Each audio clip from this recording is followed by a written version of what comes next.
এল ক্লাসিকোর কথা উঠলে কবিগুরু রবীন্দ্রনাথ ঠাকুরের হঠাৎ দেখা কবিতার কয়েকটা লাইন মনে পড়ে।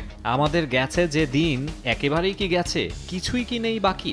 Messi, Neymar, Suarez, Xavi, Iniesta, পিকেদের মুখোমুখি Ronaldo, Benzema, Bale, Ramos, Marcelo, Casillas. জৌলুসপূর্ণ, ঝাঝালো, প্রতিদ্বন্দ্বিতায় ঠাসা এক ম্যাচ। স্প্যানিশ দুই ক্লাব রিয়াল মাদ্রিদ আর বার্সেলোনার লড়াই ছিল এন্টারটেইনিং এক শো। সেগুলো এখন রূপকথার মতো, সেই দ্বৈরথই এখন নিরস। এল ক্লাসিকো এখন আর 5টা ম্যাচের মতোই। দর্শকদের মাঝে আগের সেই এক্সাইটমেন্ট নেই।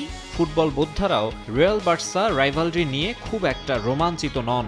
এল ক্লাসিকোর গৌরবোজ্জ্বল অধ্যায়ের অন্যতম সেনানী মেসুত ওজিলও আক্ষেপে পড়ছেন, মিস করেন সোনালি দিনগুলো।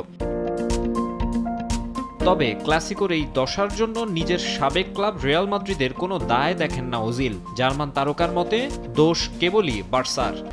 1-2-3 ঢাকায় জমি জিতে নিন 100% ক্যাশব্যাক সহ 20 কোটি টাকার পুরস্কার।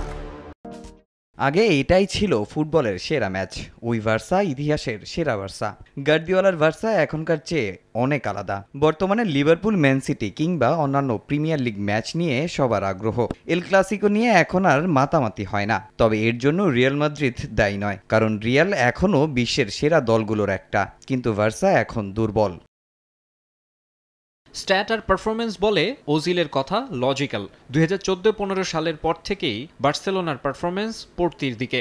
সে মৌসুমেই সবশেষ চ্যাম্পিয়ন্স লিগ শিরোপা জিতেছে কাতালানরা। লা লিগাতেও আগের দাপট নেই, কিন্তু মাদ্রিদিস্তারা প্রতি সিজনেই ইউসিএল এর ফেভারিট। এবারও ম্যানচেস্টার সিটির মতো দলকে হারিয়ে উঠেছে সেমিফাইনালে। বেলিংহ্যাম, ভিনিসিয়াস, রদ্রিগো, ভালভার্দেরা ঐতিহ্য ধরে রাখতে পারছেন। কোচ কার্লো অ্যাঞ্চেলোত্তির অধীনে গোছানো এক দল রিয়াল, আর জাভির অধীনে উন্নতির ছাপ থাকলেও বার্সার অর্জনের খাতা থেকে যাচ্ছে শূন্য।